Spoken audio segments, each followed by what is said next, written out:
Yeah, Sunday, yeah. Hey, I'm back in my bag, I know they missing me. You know I go hard until they finish me. I wake up and grind, they try to limit me. Highway to heaven, you know we by high intensity. That's right. I'm back in my bag, I know they missing me. You know I go hard until they finish me. I wake up and grind, they tryna limit me. Highway to heaven, you know we by high intensity. Sundays with Justin, Mondays we hustling, Tuesdays still training, by Wednesday it's draining, shot wet like it's raining. It's not though, try to knock me off my pivot, I'm straight to the block though. I can't do no pump fake, still watch out for the block though. I'm not your average player, I'm all-star status. Give all y'all answers, not no ball hog, bastard jump shot, look synthetic, but it's all natural. Body full of ice like I got back from What's up, y'all? It's Coach Jus10. We're here again at the Sit Down Podcast. We have a very, very special guest, my guy, Marcus Thompson. How's it going, brother? What's up, man? I'm glad we got this done. I know, right? It's been a long time coming, man. Yeah. I just want to say, first of all, thank you for coming down. Obviously, it's our first time meeting in person. Follow each other on Twitter. I reached out. You know, you immediately said yes, so I appreciate you for that, taking your time. Man, you in the trenches, man. I'm trying to, man. You in the trenches. We gotta. That's automatic. Right. Yes. I respect that. People who in the traffic with the people, man. I respect that, man. I'm trying to, I'm trying to do my thing and grow on this platform, man. And that's good. Yeah, it's taking some time, but it's happening. That's all that matters. So man, let's the usual. Take us back to young Marcus, how it was growing up for you, where you born and raised, and then we'll go from there. Man, so I grew up in Sobrani Park. Okay. In probably the height of the crack epidemic. You know what I'm saying? A lot of my family's over there. That's crazy. Yeah. So when I was 9. My parents split, and I ended up going to live with my grandmother in North Oakland. So that kind of gave me. It's crazy, man. Like when I was growing up, like North Oakland might as well have been another city.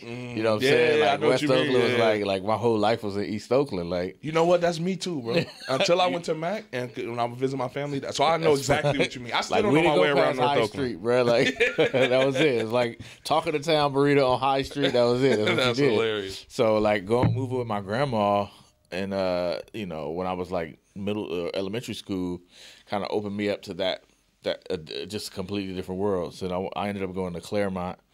I went from Sobrani Park Elementary to Golden Gate, and then that got me into Claremont, and then led me to Tech. So I did spend a lot of time in both parts in that sense. But when I was 12, I moved back to Sobrani, and that's where really my formative years happened. From 12 till I left for college was like in Sobrani. Like that's where I learned all of life's lessons. Yeah, that's right. My mind was formed. Right, you know what I'm saying? Right, so right. You get introduced to all the temptations. You know what I'm saying? Yeah, it was. I wouldn't trade it at the time. I wanted to get out of it. But in hindsight, your purpose is your purpose. Exactly. You go through what you're supposed to grow through. And I feel like everybody from Oakland, we have this chip on our shoulder because of absolutely. That. And I think in whatever profession we decide to go into, if we can channel that chip in a certain direction, it can be to a benefit. Yeah, it's what's wild to me is like you grow up around so many people, and when you're in it, you don't really have any idea how essentially everybody is in the same like position, right? Like we all low key screwed and trying to figure out like how not to be, right? And nobody knows the answers. Exactly. So it's like, real. And I remember feeling like, you have your 13, 14-year-old mind, so you think some people have it better than others, right? But really, we was all kind of in the same struggle together. Some people just mask it better than others. Absolutely, yeah. So I ended up leaving, going to school in Atlanta. I went to Clark Atlanta, and that's really where I got the real appreciation. Like, I didn't think about how my hood protected me. You know what I'm saying? Like, I didn't think about... And because of the hood you from, especially at that time. Absolutely, man. Sobrani's like infamous at this time, right? Bruh, yes. Well, I remember we used to go, people don't know about this, you got to be an OG, but we used to go to the movies. Used to have a Century and movie theater over on 98. That's below 880? Yeah. With like the little Malibu Grand Prix with the big dome. Yeah, I remember we used to go in that thing, bro, and it was like a turf fight every weekend. Really? It was like, who we fighting this week? It's like hilarious. 85th, 77th. That's right? crazy. That's back when there was still hoods in Oakland. Heck yeah. You can't get caught. You can't get caught by yourself. Then you got these times where it was like, you know, Sabrani and Brookfield got beef with, you know, 82nd and so and so. So you ended up teaming with people you normally fight. Yeah, you know, it was just crazy. But I just remember all them times it was like, nah. All them times I had to get out the car. Yep.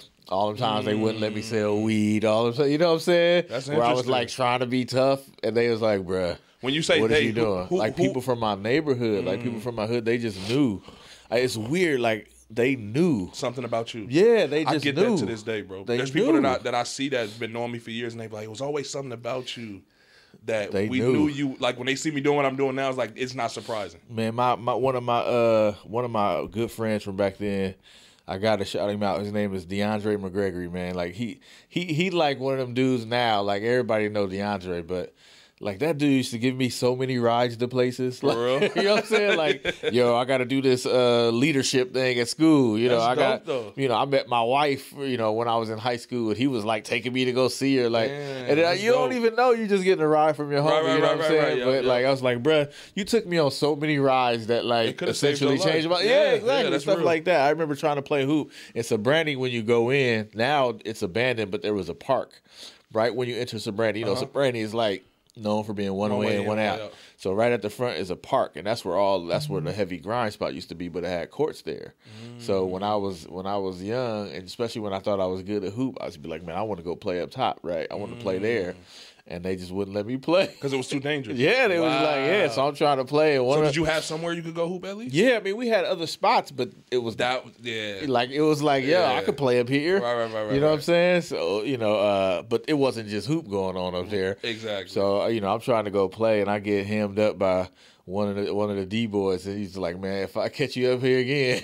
But you know, even something like that, right? I know at the moment it's probably annoying, and you. Man, I was mad. I was like, man, y'all think I'm soft? I swear, that's where you know what helped me learn what real hard is and what not real hard is. You know what I'm saying? Like even now you can probably be like, man, you are not hard. Exactly. You can tell it. You can tell. That's a fact. That was a great lesson in life. But the dope thing about that, and I think what's wrong with today, is we don't have many OGs or D-boys with that mindset to keep the ones that they know aren't really like that away from that lifestyle. They more so welcome it just for their benefit at the moment. And that's the part I was talking about where you don't understand the grand scheme. Exactly. Right? Like there's a micro look at this when you're in it, but in the grand scheme, right? You know, obviously people, you know, chose criminal paths, right? But in the larger scheme, there just aren't that many options, right? Survival. So for some of them to see, like, yeah, man, I have to do this because I don't have anything else, but you have something else. Exactly. You know what I'm saying? It's a very dysfunctional sense of community, but it's a community nonetheless. You know what I'm saying? You kind of make do with what you have. Absolutely, right? And that's why I respect people like you who are, you know, you get to this you know, level, I would say, right? And it's like, all right, I'm about to go live my best life. It's like, you need to kind of go through that. You got to honor that community. You know what I'm saying? You got to honor that. And it shouldn't just be the D-boys, right? It should be all of us. That's you know real. That's real. So, that's real. But I'm a grown man now. I can see what's happened. You see all the inner workings in play. You know what I'm saying? So it's like, I remember I went to San Quentin and just, I'm looking and visiting, it's like, right? Yeah. That would have been the story. I swear I would have led with that. So I just did my bid and quit. Now, I went to write a piece because the Warriors, they played up against the inmates, the front office and stuff. And you know, I spent my whole life trying not to go to jail, right? That was my first time ever going to a prison. Right. You know what I'm saying? So it's just like inside the prison. I don't think I've ever been. You know what I'm saying? Like, I visited my dad once when I was young. You go to the visiting part. You don't go inside that man. So we was inside that thing, and the thing that struck me was just like how many people like look familiar or look like me, and just how you start thinking about all them times where it was like, I was one decision away from being right there. Yeah. And so you don't feel so separate. Even though our lives are so drastically different, that's a fact, you just don't feel so separate. It's like, they said, we about to go do something. Marcus, you got to get out the car. Now, I'm like, no, I could ride. But they bruh, what is you doing? You got a 4.0. Get out of the car, right? So I get out the car, and it's like right there, I'm a 13-year-old, I'm a 14-year-old. My brain ain't even fully developed. I got all kind of trauma. in my life, I could have made the wrong decision easily. And that's how close I was to being like the people I was watching. That junk hit me when I was like when I was there. Like it hit me. Like I mean, I know my life is different, right. But I don't feel it. I don't feel that far from you. I feel like man, two like it. It's not like two decisions at 25. That's the part. That's the problem, right? Yep. It's like, all right, you 27. All right, man, what you doing, man? Like that's real. You 13? Yeah. Like at 14, the decision you make might change. Like I think we don't talk about like the importance of that with these kids and what they go through. Even me coaching kids now, it's like I try to instill that, like, bro, it's like you're a young adult now. Like you're a young man. Like you can't call a grown man a bitch ass nigga and expect him not to pop you in your mouth at 16, 17. Especially these kids, because y'all my size now. Absolutely. You know what I mean? But I don't think that's dope. The gravity of a 13-year-old decision at this, like, it's for black people specifically. It's just unparalleled. It makes sense. Like your life, and not to mention your life, like the life of your family, right? Is often riding on your ability to make the right decisions. That's a fact, where everybody else gets to kind of like make the wrong decisions until they grow up. And then it's like, all right, let me get for real, right?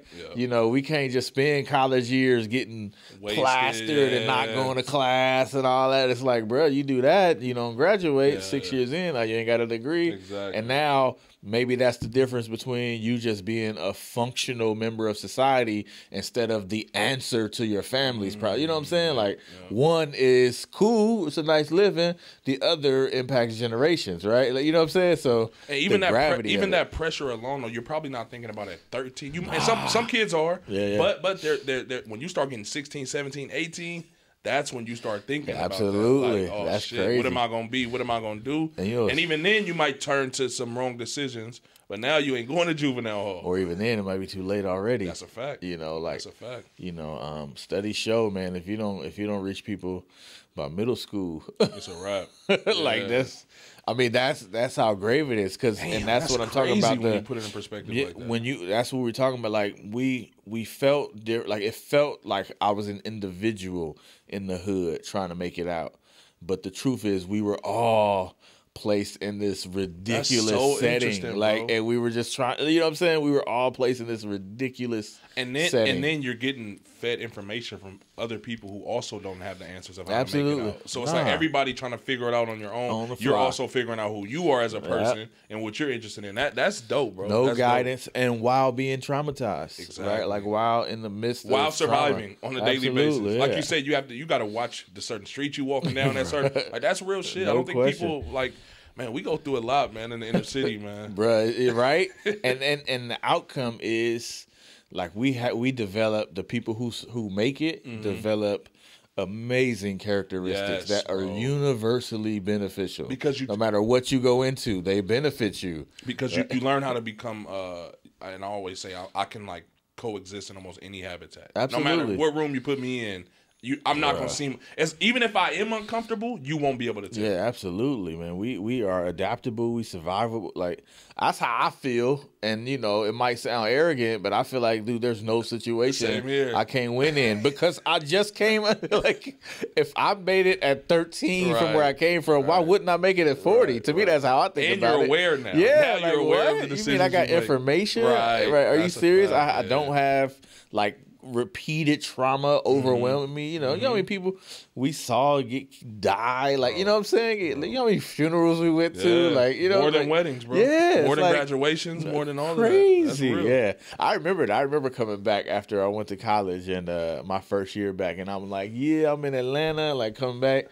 Bro, it was like not a parade. Yeah. I was like, oh, so I'm coming back from school. I don't mean nothing. Right. Somebody get out of jail. It's a party. Where my party at? That's real though. That's real. So let's go back a little bit. When you obviously you mentioned earlier you were like you had good grades and stuff. Were you always good in school? Yeah, I was. Was it somebody instilling that in you, or is it something my mother got me early into this idea of being like smart? You know, like I grew up to kind of not like that kind of idea of smart and not smart, right? It kind of feeds into the issue.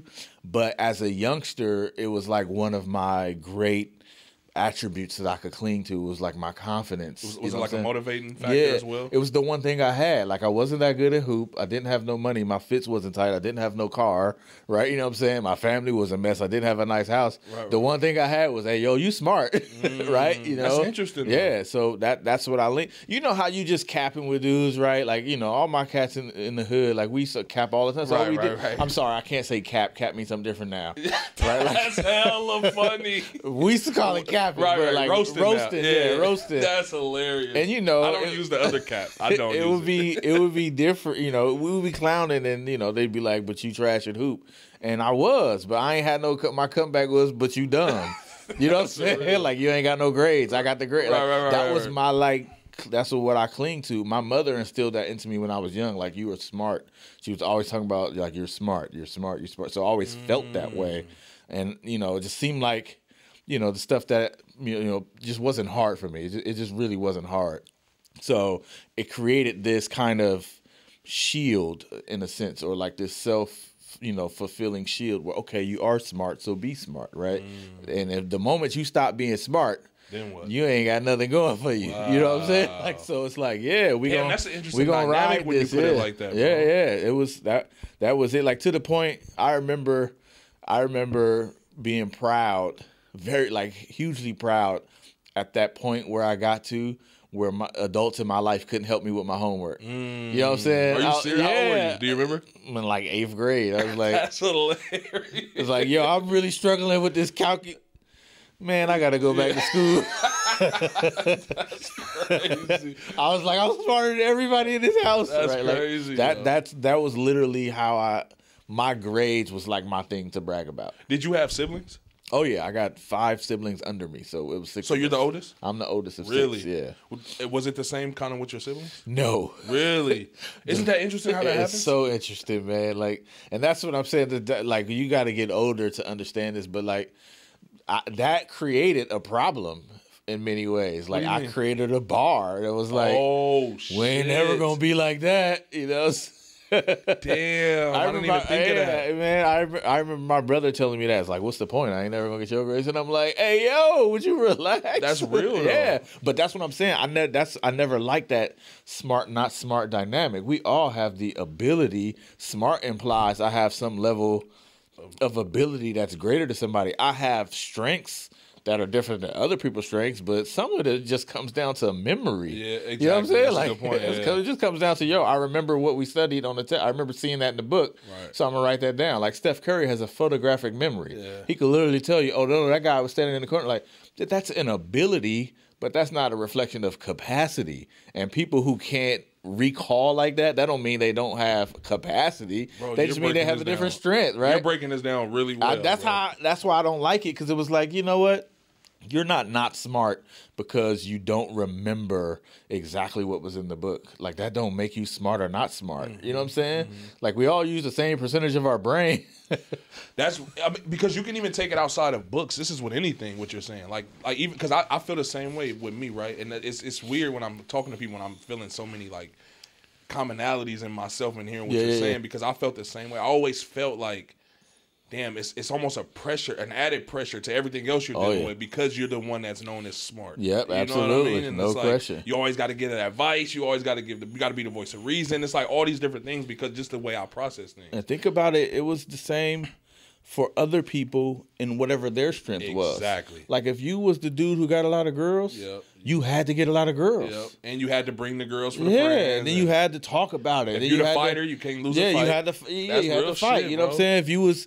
Think about it, man. If you were known as somebody who dressed well, it don't matter if you ain't got no money, right? It don't matter if that's the light bill you sacrifice. You got to get the bro. So like, but that's what happens in a situation where, like, you just don't have inherent reasons to be confident, to feel good about yourself, to understand your worth, and you have to kind of create it. That the poverty has a way of making, like, worth not be inherent, right? Like that. So we gotta grab for it. You know what I'm saying? You gotta grab, and then you throw in like all the other factors like racism and society, lack of resources, all these things, all that stuff. Now you got more reasons to not understand worth and value and capacity. And before you know it, now your life doesn't really mean much to Yes, you. So now right? you're making decisions, Yeah. not even thinking about the stuff we talked about. Nah, earlier. you ain't, you know, so you don't feel like you're wasting yourself when you're participating in something that's beneath you. Because you don't, you know what I'm saying? Like, that's how I was. It's like, dude, I can't.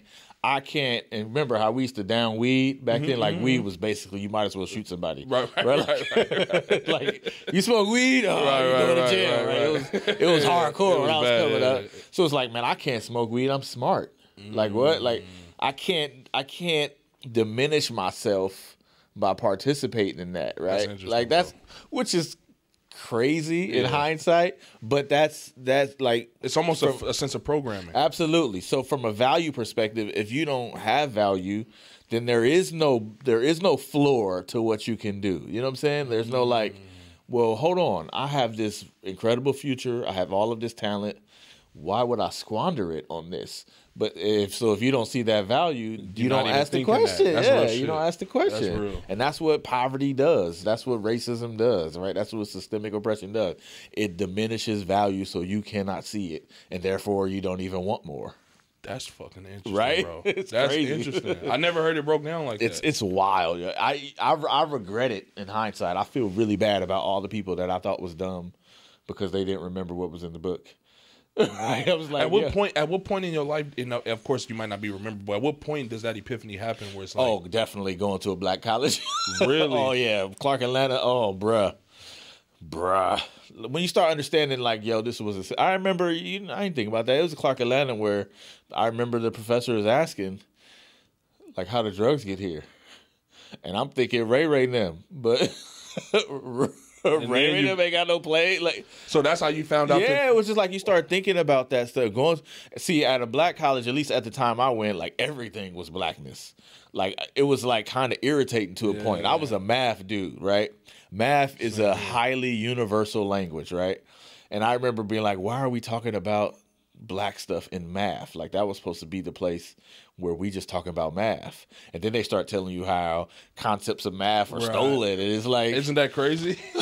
It's like, yeah, but it's like, yo, y'all stole math? Yeah. Like, this is crazy, right? Yeah. So, but going to a black college, everything kind of is shaped through the paradigm of blackness, of the diaspora. So there's just stuff I just didn't know. So as much book stuff as I knew, as much recall as I had on what the teacher said. Still a whole world out there. It was a whole, and then you start realizing, man, this stuff didn't even really matter. Yeah. You know what I'm saying? Like, I was just talking to somebody about that last night. We all participating in a battle of attrition, right? And the person who wins gets the job, the degree, the money. That's all it is. Yeah, it's a status thing for sure. The facts. When you man, that's fucking interesting. That's one thing I don't regret. I try not to regret much, but one thing I wish I would have went to HBCU. Now looking back, I didn't. Man, nah, that ain't worth regretting. Why? Tell me why. I mean, because who you are, man, like there's a reason you didn't go to a HBCU, and whatever that reason is, it worked I out. believe it was the reason you didn't go, right? Like, you know what I'm saying? Like, so, but see, my reason was more so just basketball related. But also, not having an HBCU degree probably makes you invest your mind more into what you think an HBCU was. Really? And you end up knowing more than people who went to HBCU. That's interesting. Right? Like, it's Bro, like, yo, you're smart as fuck. I went to this PWI, so, oh man, I got to really get my blackness down. Right, it's like the right. light-skinned dude who be like, go hecka hard Over on the top. block. Yeah. So, you know, there is a part of that. There is a part of HBCU culture where you ain't going, like when I graduated, there was a whole lot of people who came with me who wasn't there because maybe it was an Atlanta thing, but the parties are wild. Yeah. It's a culture that takes over, right? So, and that was part of the reason why I didn't want to go because I felt like, okay, again, I'm somebody like we talked off camera. I went to Amador Valley. Yeah. And then came back. I went to school in Oakland, Pleasanton, then came back to Oakland. So I kind of wanted to, that was my epiphany because like, oh shit, it's so much more to this. And I always say this on the show, but it's like the first time I wore a rest in peace hoodie to Amador Valley, they looking at me like I was crazy. Yeah. And I'm looking at it like, this is normal. Everybody does Right, this. yeah. You know what I mean? But so when those little things for me was kind of opening my eyes. Like, it's so much more to the world out here. And then as well, also going to college and going off and meeting people from different cultures and all backgrounds and all those type of things. Yeah. I love having I'm glad that I went to an HBCU. I feel like that's what I needed. Right. You know what I'm saying? but I don't. Man, this information is available. Like, it's free. There are some things to adjust to. I mean, there are great sports reasons why I wish I went to a different school. Right, you I know, can like, imagine. you know what I'm saying? Well, I ain't never gonna get to celebrate a national championship. Right. We ain't never in a tournament. Right, you know what I'm saying? right, But right, like, yeah. so, like, you know, man, we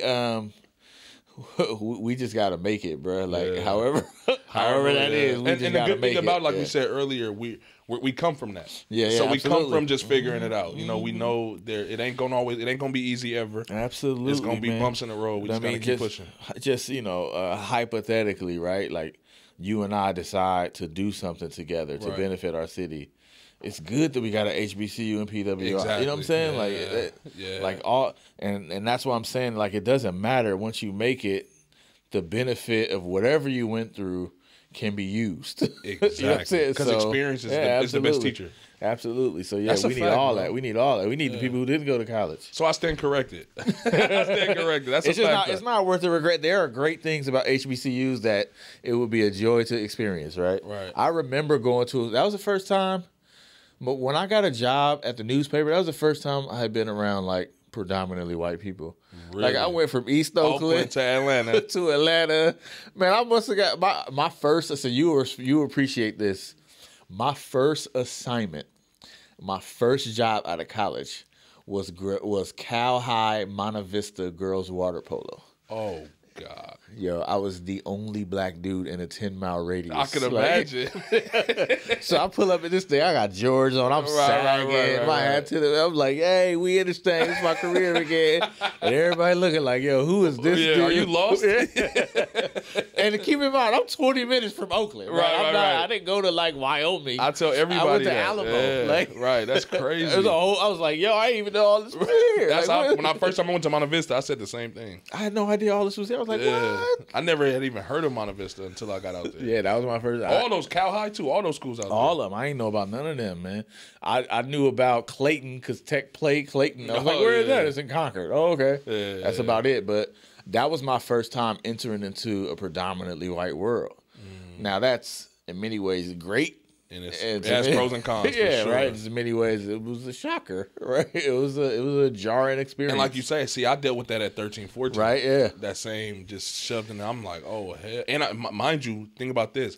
I'm already feeling a little out of place in my own environment. Oh, yeah. Just because I feel different. Because you essentially leave your environment Exactly. to come back home. And you now was due for Finding Forrester, huh? I've never seen that. Oh, you did? Oh, you gotta watch it. It's like a great hoop movie. For real? Oh, it's I'm about to incredible put that in hoop my movie. phone. You gotta watch Finding Forrester. I'm about to put that in my And then phone. you're gonna text me and be like, So let's jump back in here. So let's go back a little bit to high school before we get into the details of college and stuff. Obviously, we kind of, touching on every. OT. We centric. Was y'all good at hoop at the time when you was there? I mean, we was 5-5 in OAL play. Oh, What man. does But that the OEL count? was jumping at that time? Bruh, was jumping so tough. Who, give me some names of some people that was playing at the time. If you So my freshman year, the league had Darnell Stamps, Darnell McCullough, Stamps, that's my Bruh, I love Stamps. Keith Bird. Man, it had so many squads. Oh, Bobby Smith. Man, yeah, it was jumping. The big thing was Fremont against McClymonds. That was the So Fremont had some hoopers at the time? Fremont was like Bobby Smith was so good. Kareem Davis, I think, was the point guard. He was nice. I love that dude. He was nice. Yeah, I think they had Marcellus Bass. Some hoopers. Yeah, they had some hoopers. They said they had some hoopers. McCullough was at Castlemont. He's the first dude. AD? Yeah. McCullough? No, Darnell McCullough. Oh, okay. He was the first player I ever seen. I remember my first game. This dude was a loose ball on the ground. You know how high school be hecka like rugged and rough around there. It was a loose ball. People hugging him. That dude grabbed the ball, picked up, and just banged it with two hands. I was like, yo. Hey, was he a big or a guard? He was a big guard. He was Okay. like a 3, but he played 5 in high school. Right, yeah. But yeah, I ain't never seen a dude dunk like that in high school. I was like, oh, it's lit. Like, let's go. When do you still go to any OEL games? Oh Probably yeah, not. my still do? guy, our point guard is the coach now at Tech, Correga Hart. That was the point guard when I played. Yeah, so we had, we were cool. Frank Knight was the star of the league when we was playing. Yeah, we didn't. I don't think we ever made it. No, we weren't good. We never made the playoffs. Really? We never. I remember we went 5-5 one year in league, and then we're trying to petition to get into the. You know, how you get like an at-large bid, and we didn't get it because we had a good record like preseason or non-conference. But like that 5-5 got us. Oh, yeah, Rob Sasser Rob Sasser killed us at Ojai, man. He was nice, but we went and played at Ojai, and it was like a pivotal game. It was like, yo, you got to win this game. Chance, yeah. Oh man, he cooked us. That's fucked up. Yeah. So, at what point did you know you wanted to go? Obviously, we touched on it a little bit that you went into writing. Did you know this in high school? So I learned it in high school that I wanted to do it. I just didn't know this profession was a profession. Got you. And keep in mind, I used to read the newspaper religiously, right? Like I was, really? I was big, and I used to love. I was one of them dudes that had remembered the baseball cards and remember the stats, and we'll read the paper. Right. Like, so before you finish, were you more so looking for the sports reasons, or you were just reading the newspaper just for information? Period. No, I was just sports. Okay, yeah, just sports. It was Gotcha. all sports. Okay. I wanted to have the information. Again, my whole thing was be smart, right? So when it's time when we having a debate, when we having a debate, I got the numbers. You know what I'm saying? Had no idea what was forming, and I was just like, yo, I can't. I'm not as good as these dudes, but I'm gonna have something to say. Right. You know what I'm saying? That's so when I got to high school, I was playing, and I remember, like I said, I wasn't very good. I played JV, and I think I had one good game. And I remember the school paper, the Tech Scribe, I remember getting it. And based on my experience with the newspaper, right, somebody balled in the newspaper. So I picked up the newspaper like, I'm going to be in here. Yeah, so guess who wasn't in there, right? I didn't know nobody cared about JV. Right. I should have known by the lack of people in the crowd. Right. So I go to the newspaper office like hot. Like, hey, you know what I'm saying? Y'all need me. Y'all need a photo. Y'all need some quotes or something because I just dropped 21 in a preseason game against like McAteer on JV, and I can't get no love. And she was like, "Yeah, we don't have a sports writer, but if you want to do it, you can do it." I was like, "Cool, I'm gonna write it," thinking I'm just gonna write stories about myself. That's hella funny. So then she was teaching me like, "Yeah, you don't do that." So then I was like, "All right, cool. I'm just gonna write about my friends on the team." And then doing that, like it just got to be fun. I learned about it. There was a guy from Sports Illustrated who came to like mentor us, and that's how I knew. Oh, you do this for a living? Like this is crazy. So at this point, you're not even realizing it's journalism until around now. Nah, I didn't know until he came and was like, "Yo, who's this dude?" And he was helping us. And I remember I was writing my college essays. I was a junior. I was writing my college essays, and I was super nervous. I was applying. Because I was like student body president, so I got this waiver. When back then they was like, "Yo, we pay for all your college applications." So I was just applying to hella places, right? I was getting that at Mac too, so I know what you mean. I was applying to hella places. So I remember I having my letter, and we were talking about it. He was like, "Yeah, I'll look at your letter." And man, I sent it to him, and he like touched it up and edited it, and that thing was so fire. Really? And I was like, "Oh, you nice!" Like, right?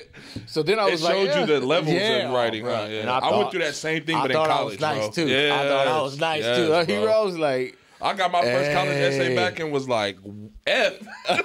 What you mean the F? I was like, this paper is amazing. I know, right? Yeah, I was like, oh, there is levels to this. So then he started telling me about, his career, and I read Sports Illustrated, but you just don't think about the writers, right? You don't think about.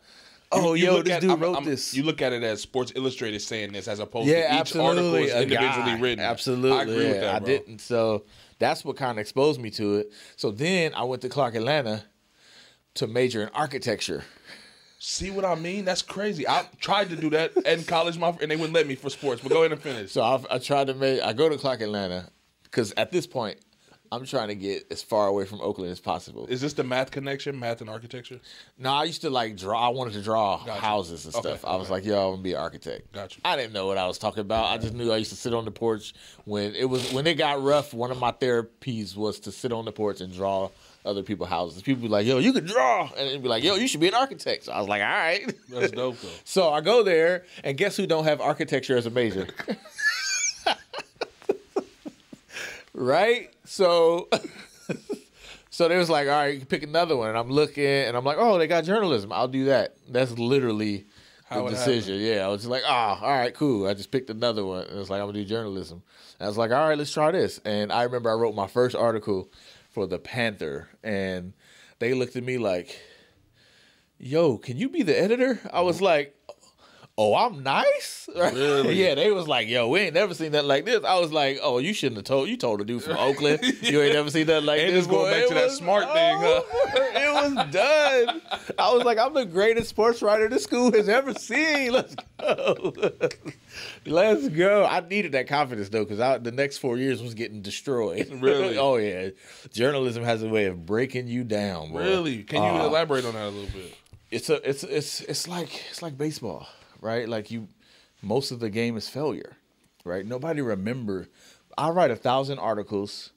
You might remember 2 of them that were really good, but mostly you remember the times I messed up. Like, really? Yeah. Define a mess up. Mistake, something misspelled, something wrong, right? Information, a prediction I got wrong, analysis didn't work out.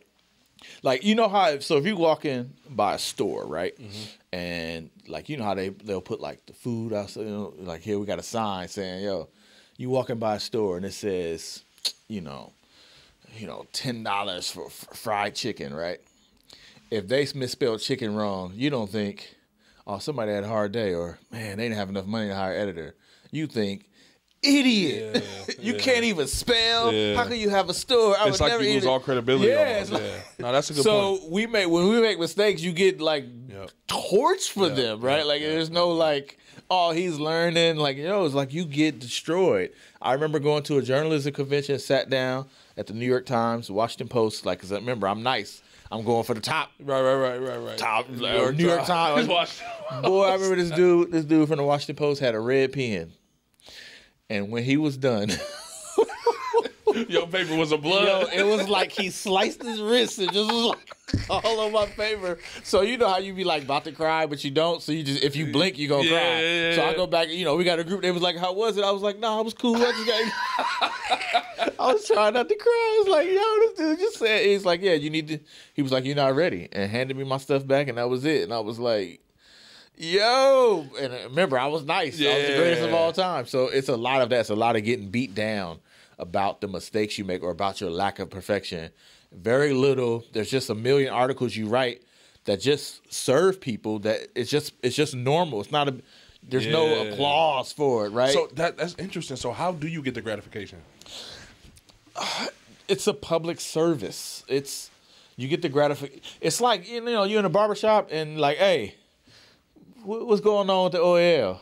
And people rely on you to give them the information. Like, that's the gratification. It's like, I'm providing the information. Like, you come to me.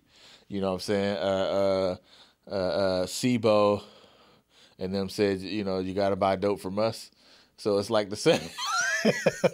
It's like the same idea. It's like, man, you want the info, you gotta come to me. Like, I like being able to provide people with the information, right? I like being the one to go behind the scenes and navigate it all to make sure you get what you want to know.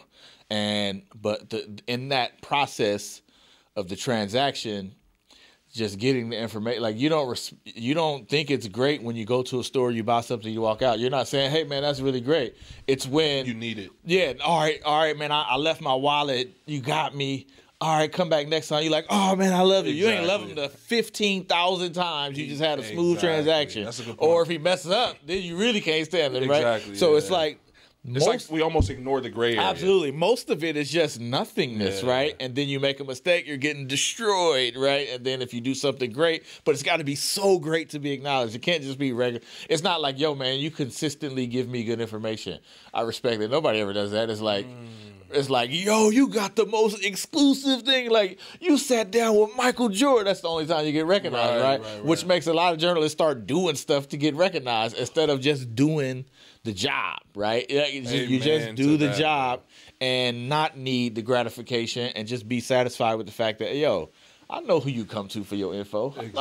I know who you come to. That's ultimately what my platform is, and the purpose of what I do this for is that same thing. It's like, I'm over here complaining. I ain't got nothing to say.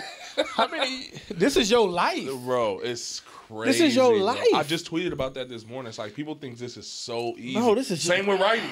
Because it's all journalism. Like I'm sitting down with a conversation when it comes to the marketing and everything. I have to look at the type, because I do, like you said, everything myself. Everything. So I'm making my trailers. I'm doing all of the edited, all of that. Now let you make one mistake in them. Oh, I have, bro. You know how many other people who either mess with cameras or stuff, and they'll see me and they're so critical, and I'm just, and it's fine though, because I accept all criticism. That's how I grow. But it's at the end of the day, it's like, or the person who has no idea what goes into this. Absolutely. And they just think I just press play, record on the camera, and sit down and talk. That's more offensive, right?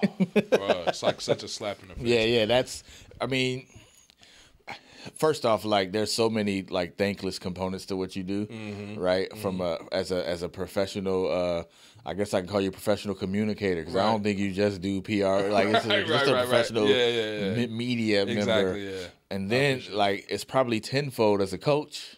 You know what I'm saying? Like they all overlap too. At least in this, when you win, you get paid. I know. That's real, man. Oh my God. You don't get paid in the other one. Oh man, tell me about it. That's a whole nother conversation. Right. Hey, but when you talk about, just to go back to your story, when you talk about as far as like I don't want to call it pressure. Would you call it pressure that you have when you went to the convention with the? Oh yeah, hey, oh yeah. So how long have you been writing and stuff? Like to put a ballpark number on. So as doing journalism, I think I started professionally since 99. 99. So that's when I first started getting paid for 23 years. Yeah, 20, about almost 23. This is the 23rd year. Yeah. So do you still deal with those same pressures? Like, is there Absolutely. still people above you that have that spotlight on you? It's like Jordan getting mad when somebody puts Clyde Drexler number 2 and say it's close. Like, I'm not Jordan, but it's that idea of your peers' greatness becoming the new standard, right? Like, there's a lot of people in our industry who are incredible, right? And it's like, yo, that's the bar, right? For them to recognize you're incredible and for you to produce work that matches theirs. Yeah, absolutely. Yeah, there's plenty pressure, especially what I do. You know, there's 1,000 people writing and doing stuff about the Warriors. You know what I'm saying? Like, how much does social media impact this industry? It's changed it. It's literally been, because you can literally publish with the click of a button.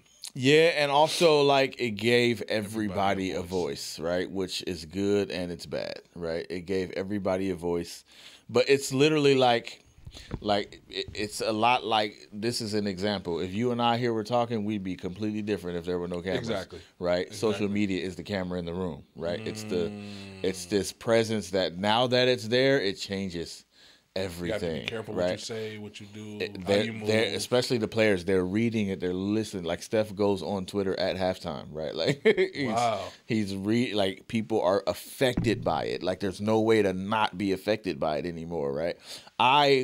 This was a problem for me, right, at beginning, because like I still kind of, I fall back on Twitter. Like I read and I learn, but I don't participate. You don't tweet much, huh? Nah, because gotta be careful.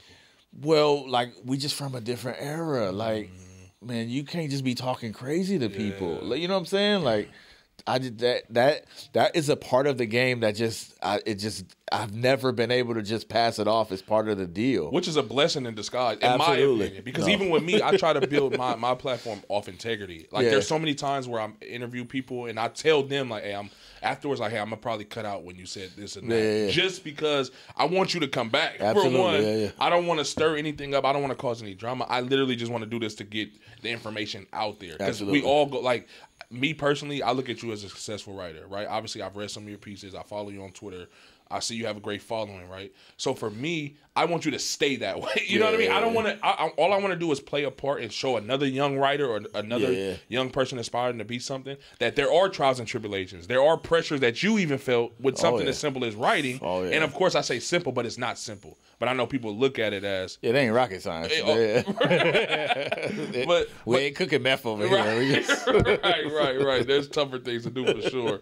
But yeah. So just touch on that a little bit as far as just how you navigate through just reminding yourself like, okay, I know I'm nice, but I know I still have to keep pushing to get nicer because the bar keeps shaking. Well, here's been my like process for managing it all. Number one, like being able to separate job from life.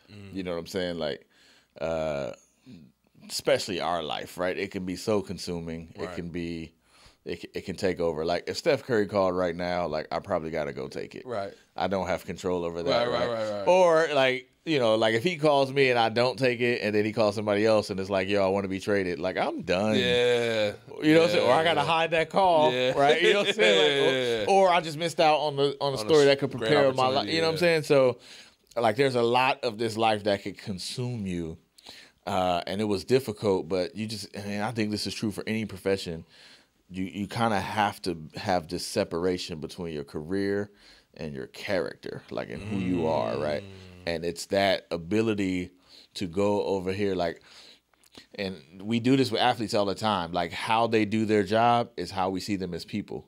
But you and I, we have the luxury to be like, some people just suck at work. But they're good people, right? They're good people. They're good to their families. They're good in their community. They're kind. They're good people. They aren't defined by how they do their job, right? The job is just part of who they are. So it's remembering that. It's remembering you are not defined by your job, so you can't let it be the definition of you. You got to have other definitions. Be a parent, right? Be a good sibling, right? Like participate in these other areas of life that make you whole. And now that puts the job in perspective. You don't do that, man, in any profession, you got a matter of time. Yeah. It's only a matter of time for you burn out before you do something crazy, right? Like it's inevitable. Are there any specific ways that you keep those two things separate as far as your career and your, like, is there anything specific that you do, or is it just a constant reminder of yourself? No, there are some specific things I do. Like, you don't have to share it. No, I don't mind at all. One of the things I do is like I bring my family with me on road trips when I can, right? Like, so it's like, all right, I'm not just about to be out here, because, you know, when we was on the road, you gone for 2 weeks. Right. You know what I'm saying? So it's like, all right, but that 2 weeks, I'm chilling, right? You cover a game. I mean, truth be told, the game was 2.5 hours, hour and a half before, hour and a half after. You're about done, right? The rest is chilling, right? So it's like, all right, let's include them in this process. Let's always keep in front of our mind that I'm a father and I'm a husband, right? And part of that is bringing them along. It's also unplugging, right? It's saying, hey, I'm not going to miss. I missed the finals game to go to my daughter's elementary school graduation. Wow. Right? I was like, yo, I'm not going. My daughter is graduating. And she's, I mean, it's not even graduating. My daughter is promoting, right? Right. But it's like, yo, she's going to know that I put her over that. Yeah, you know what I'm saying? So it's things like that. And even if she never says it, if you didn't put that, she would definitely say that. And you know, as men and as fathers, boy, we don't get to not do. Yeah, you know what I'm saying? Like there's father-daughter relationships that don't recover from things like that. Not saying you're like some facts, don't, but there's some that can't. Facts. We you know, in many ways, dad is a thankless job, right? It's like you just do and it's expected, and then it's you only notice when you don't do, right? It goes back to the journalism, right? So it's doing stuff like that. It's saying, all right. I remember used to having this fight with my previous employer, like when I was at the newspaper, and you get to a certain point where you can have these fights, and it's like, listen, man, Sundays, that's just me and the family, right? So it's got to be something earth-shattering, right? Don't call me about something basic. And it's like, I'm only asking you for this. You're already not paying me what I should make, so you might as well go ahead, right? Like, one request, it's doing stuff like that. It's just making it a priority, but also like having fun and enjoyment that's not connected to it. You know what I'm saying? That's outside of it. That's important for us. Like, we do things, you know, to kind of have fun. You kick it with your homies, right? You do stuff to have fun. And it's like, okay, now I'm going to go back to work. Instead of, and the difference is working so hard that your time away is just recuperation. Yeah. You know what I'm saying? It's just like, yo, I'm so tired and I'm whooped. So these 2 days off. There's times where I just drive up to Reno. Just sit in the hotel for a couple of days. It's gamble, like, yo, drink a little bit. You could just work so hard to be so heavy leaning towards career that all you do is recuperate. So then that time off ain't even the most valued, right? You don't get it. So that's definitely one of the things I do, is just making sure you understand that. But the other thing is, it's all about the craft. Watching you set this all up, right? Man, it's this, you know, this kind of concept that you see on social media where it's like love of the fame, love of the game, right? It's you gotta love the game. Yep. If you love the game, you're gonna want to get better at the game, not the fame. Like you gotta understand, fame will come if you good. If you're good. So I'm watching you set all this up, and I'm thinking love of the game, right? Love of the game. This ain't just about being seen, right? It's like okay, at some point, I need to figure out this camera, right? And if I love the game, I'm going to figure it out. I got to figure out this audio, which from experience I know is hella confusing, right? Like, I make so many mistakes, bro. Yo, that YouTube be on fire from watching the video. Bro. Audio, you got to learn that. That's love of the game. It's that stuff. It's caring about the craft. It's being my own worst critic and wanting to be better and doing things to be better. Even sitting in this chair though, like even that's a practice for Absolutely. me. Like I study, I research other interviewers. Like honestly, I'm obsessive with it though. I love information. I love improving myself. I love like exactly what you're explaining. Want to know the best tips for interviewing I learned? It's so true. Watch red carpet interviews. They will teach you everything not to do. Really? Somebody told me this in college. I was like, yo. I've never watched them either. I'm going to start red carpet interviews, they be so bad. But you mostly know that's how you look when you ask. So this is the one irritating part about NBA media is that now they film the interviews, right? So now, like, when you ask a question, people know. Like, it's on TV, right? Like, so that's irritating because a lot of times, like, this interview we're doing is essentially a relationship, one that's been cultivated behind the scenes. So now when sometimes when you ask a question, it has all of this context that nobody knows but you and the question and the person you're asking. So you end up looking like an idiot, but even though everybody in the room know what you're doing. So like the greatest example of this is we were on Zoom during the pandemic, and I asked, you know, I always like to jar Steph. Like I like to ask, I do it commonly. I ask like some provocative random question because they definitely get into rote mode where they're just answering questions.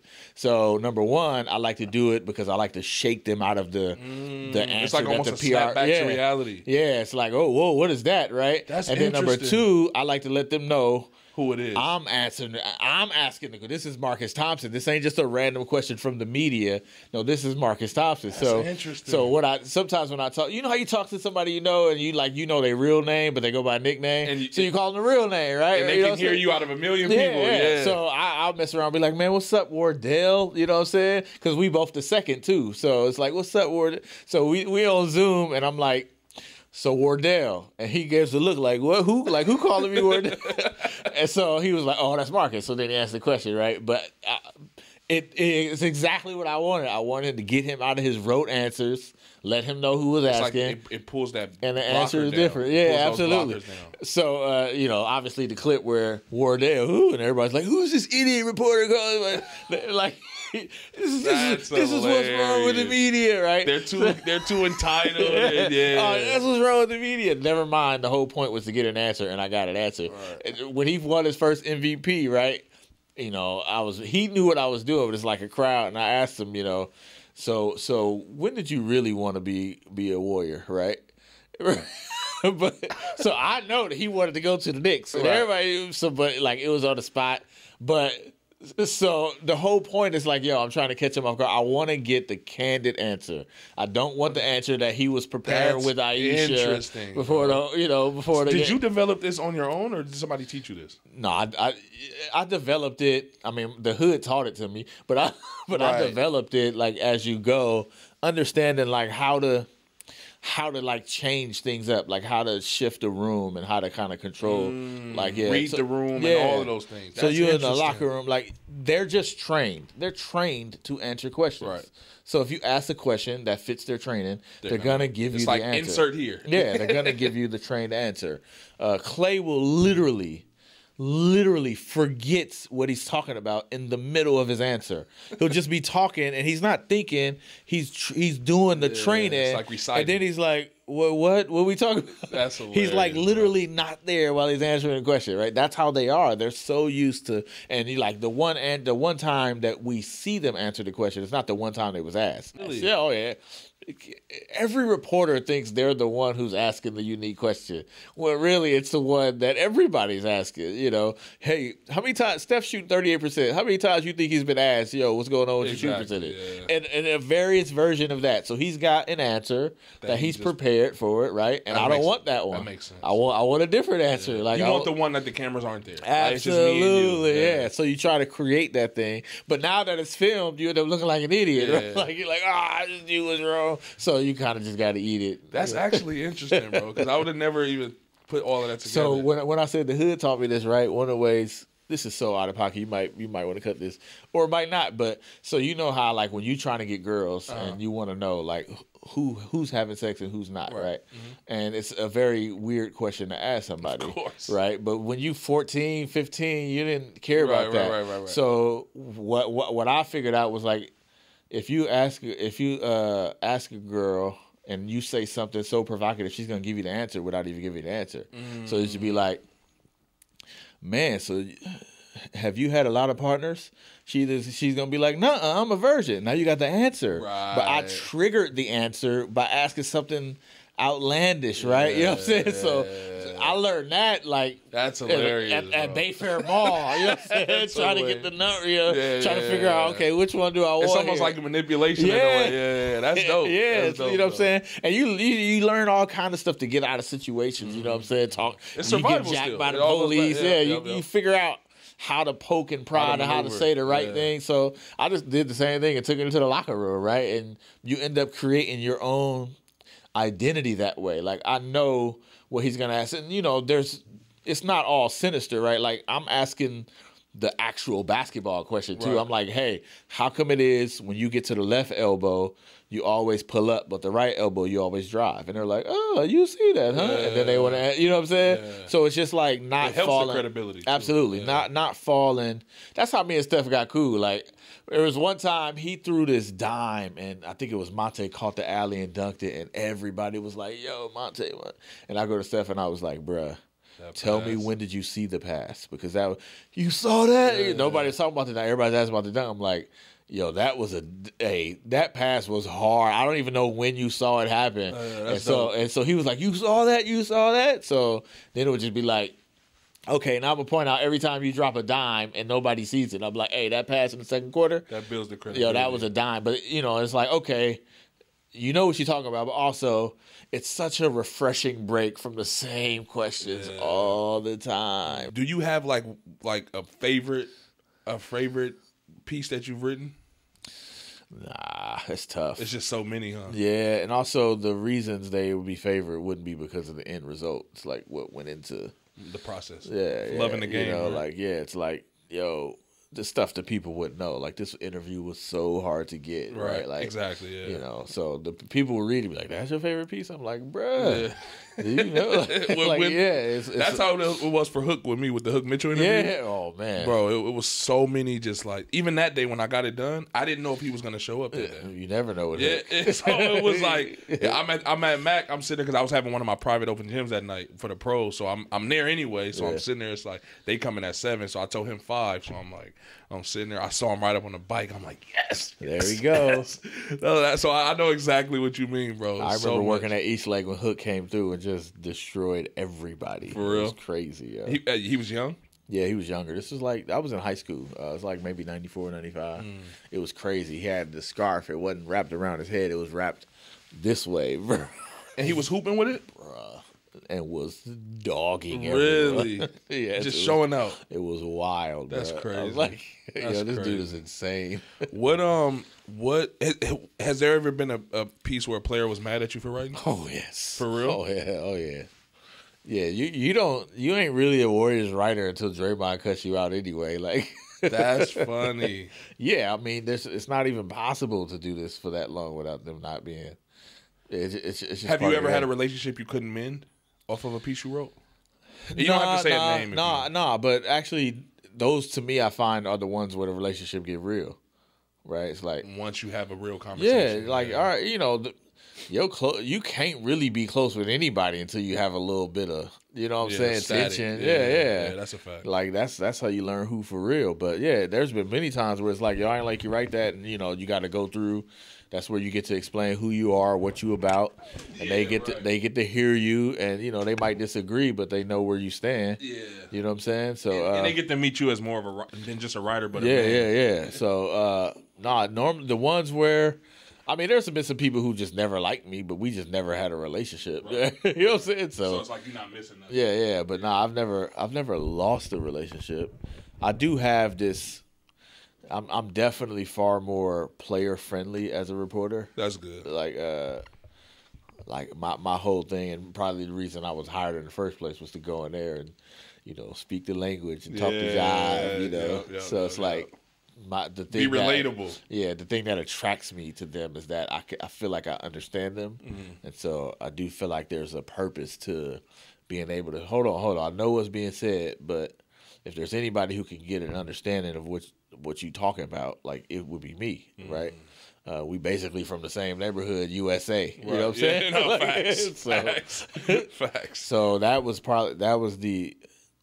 when you do a lot of that, you get a lot of leeway, right? It's like, yo, I understand. You need to talk to me. I can help translate what you can't. Yep. You know what I'm saying? So it just gives you a lot of credibility. But usually, because I'm from old school, like, I just don't do anything that I don't know. Facts. You know what I'm saying? You like, have your own morals and integrity inside of you that won't let you. That won't even allow that. So it costs me a lot, but it's worth it in the end. Yeah, like, I agree. You pay a price, but you don't pay the big price, which is credibility. Right, and morals inside of you. Being facts, able to sleep at night. Well, yeah. That's the underrated part, right? How common is it for these players to call a reporter? Like some player, you mentioned earlier, like if Steph was to call you right now, how often do they just call your phone directly, or do they? Well, it depends on the player, but I think we've gotten to a point now where it's it's not common, but when something's happening, like, you'll get a call. Like, I'll get a call when something's happening. I don't think that's common. It's normally you calling, and the question is whether they respond or not, right? But I've gotten to a point where, hey, this is something I wanted to tell you, or you know what I'm saying? Like, this is something you should know. I don't think that's common. I think that's a byproduct of being here. Your work, for 20 years doing it. You know what I'm saying? But it's usually you call and you try not to be too thirsty, but you also need that response. Exactly, you know what I'm saying? Yeah. So I go through it with asking people to come on the show. That's why all my text messages to you are always like, bro, I'm not tripping. No, I want you to know I'm genuinely not tripping. Listen, I'm normally you, though. That's why I'm like, no, it's all good, man. We gonna get this done. Right, I'm normally you, yeah. I feel you. That's funny, man, because that, you're talking about before, what's the gratification? It's like, part of it is not letting that stuff bother you, because it can and it will bother most of you. Like, you text somebody 4 times and they leave you on red. Yeah. There's a part of you like, man, I ain't never texting you again. Like, but you can't do that. I came into this leaving my ego outside of it. You have to, man. Even because it's out of my comfort zone, even asking people to come on. Yeah. You know what I mean? So absolutely. I start from even there, so I know exactly what you mean. Yeah, that's definitely an adjustment from how we were raised. Yeah, for sure. You take everything so personal. What about when you write? Let's say if you're writing a piece, right? Do you call the players ahead of time and like, hey, this is kind of what I'm about to publish? It depends on if I need their cooperation or not. It's like, yo, sometimes I'll be like, like, for instance, Steph is one, Draymond 2, because they're just so huge and in high demand, right? Like, sometimes I even forget that. Yeah. Like, especially them too, right? Like, they want to see Steph taking his trash out. They're so regular that you forget that these are like global superstars. You know what I'm saying? Like, so it's like, all right, I'm going to need 10 minutes from you, and here's the story I'm trying to write to get the 10 minutes, right? If I can piece it, just, that we have kind of pseudo regular access, right, with other people. So if you can kind of piece the question here, piece the question there, you can do it that way. But sometimes, like when Steph is about to break the record, and you can imagine how many people wanted Steph to talk to him about this. So it's like, listen, here's my story. Here's why you need to sit down and talk to me. And I'm gonna need more than just a couple questions. You know what I'm saying? Yeah. So in that situation, it's almost like you a proposal. Lay it out. Yeah. Yeah. You kind of lay it out. Here's what I'm planning to do, and then at that point, you kind of number one, you get a feel for the idea, right? And then you also get the necessary buy-in, right? Like that, like you kind of know right there if they feeling it or not. Right. And if they not feeling it, you got to make the choice to either go another way or realize, maybe I need to retweak this. You know what I'm saying? Some stories need the players' buy-in. If it don't need the player buy-in, then it's all good. It's whatever, right? Mm-hmm. I wrote a piece today about like why Steph needs the ball more, and I ain't talked to him. Like I don't need you. I got my thoughts. Right. I respect that. Is there anything like?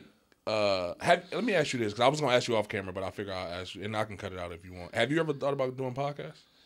I do 3 of them. Really? Yeah, they just like with the Athletic. Oh. Yeah, okay. I do one about the Warriors. It's called Warriors Plus Minus, where we talk about Warriors. It's me and a few other Warriors writers. I do another one with David Aldridge, which is fun. Really? Yeah, like it's called Hoops Adjacent. It's all for the Athletic, though. It's all on the Athletic. And then I do one called Point of Contention, where we essentially debate. Yeah, so I want to watch that. So podcasts are tricky, as you know, right? Because it's free work. Yes, you know what I'm saying. Yes. So it takes a long time to reap the benefits. I used to be like, yo, let's do this, and then you start realizing, yo, these are a lot of unfinanced hours. A lot of them, bro. So I'm so glad you said that. So I mean, like, hold on, man. So now I just kind of do like. I get a lot of requests to be on podcasts, so I essentially like pick and choose which ones I want to do. Well, that's basically what. Well, I appreciate you again, obviously, for that. Oh, I told you, it's town bids. You know what I'm saying? I just did one with the dude in Spain because I got a book. I'm like, yo, you better pump my book in Spain. Oh, you got a book? Oh yeah, I got my 3rd book out. Really? Yeah. What is it called? It's called Dynasties. It's essentially a look through the history of NBA through the dynasties. Really? Where can we find it? Anywhere you buy books, baby. Amazon, Target, Walmart. I gotta give me a copy of that, man. Man, I got you a copy. I just need to bring it. Yeah, I want to pay for it, obviously, though. I still like to support, you can pay for it, buy somebody else one. That's good. Okay. That's dope, though, man. Yeah. So how did you get into writing? Obviously, you're a writer, but what made you want to say a book? Because it's a different type of writing, right? Or is it way different? Yeah, that's what I didn't know that until I did my first one. Way different. I never envisioned writing a book. I'm gonna be 1,000% with you. I did it because they paid me to do it. Somebody was like, "Yo, we want you to write a book on Steph," and I was like, "How much?" And then they said, "How much?" And I was like, "Let's go. Let's do it." Hey, man, you got to get paid for your time. I just didn't think it was. I didn't think it was a thing. Funny part was the agent who called me. He's trying to convince me to do it, and he was like, "Can you take a sabbatical?" And I'm like, "What? What the heck is that? Like, black people don't take no sabbaticals. What are you talking about?" I almost hung up the phone to that dude. Like, he clearly don't know me. Right. When keeping it real goes wrong. Right. That's hella funny. That's dope, though, man. Is there anything else you got coming? I mean, we could pretty much wrap this up. Is there anything else you want to touch on? This was dope, man. Oh, man, I'm good. Just, keep doing what you're doing. That's what matters, bro. Man. Yeah. Keep doing what you're doing. We got to keep. We have to generate this. We have to generate a perception that makes people understand. Our people understand the capacity that they have. Right? Like, exactly. Man, there's just so much greatness. Yes, you can't even quantify it. There's so much greatness. There's so much ability and opportunity, especially now once you throw technology into the fray. And social media and media into the fray. And the internet and the fact that these resources are so available. There's so much information out there for us to go out and get. There's just so much opportunity. And I do think it begins with seeing what's possible. I didn't know sports journalism was a career until Mike Silver came to volunteer at my class. I don't know why he did it. I don't know if it was community service because he got arrested. I don't know. Right. But he was in my class. And it doesn't matter at this point. I mean, he's like a superstar writer now. Right. Mike Silver was huge. Every time I see him, I'm like, yo, man, you really got me in this thing. That's dope, bro. So I don't know, but I didn't know. I read the newspaper. I read Sports Illustrated. I did not know this was a career until I met him. That's crazy, so it's like you start seeing it. Like, you got to see it. Representation just matters. You know what I'm saying? At every level too. At every level. So absolutely. If it's anything around here, you know, like in our city and somebody doing something, you can sign me up. That's easy. Bro. That's dope. Easy. Well, brother, I appreciate you coming down, man. This was dope. Man. Absolutely. This was dope, brother. I'm glad your persistence defeated my hectic schedule. I'm so busy too, though. That's why there's sometimes when I say like, "Hey, you want to reschedule?" If you say I'll be like, "You be like, please say reschedule." Yeah, because I got a brand new daughter. She just made one, so it's like. You ain't even sleeping. Yeah, exactly. I got a 7-year-old son, and I'm trying to build a company outside of the podcast. I do like so funny. Yeah, so trust me, I'll be so busy. You was over there like, please. Even this morning, I'm sitting at the house editing. So I'm like, funny, all right, bro. Let me hit him and see if he want to do it still. If not, we can try next week. What's hilarious is, so, you know, I was determined. I was like, yo, I'm going to do it. Yeah. And then my daughter's school shut down, right? So this was like, yo, you going to stay home. You going to sit in this class, right? You know. And I was like, I'm just going to go do it because I was like, next week, you know, who knows what's going to happen, but I got time. She'll be all right. That's why when you said, this is the most time I got today, I was like, bet, let's do it. Let's do it. Let's get it done. But yeah, your persistence, your persistence is the victor. I've had a lot of practice. It's the victor. You know what I'm saying? It's hard, but that's bro, you know how many times it was like, I'm in like, you know, I was in another city one time. He was like, yo, so are we doing it? I'm like, I'm in Brooklyn, like, my bad. That's dope though, bro.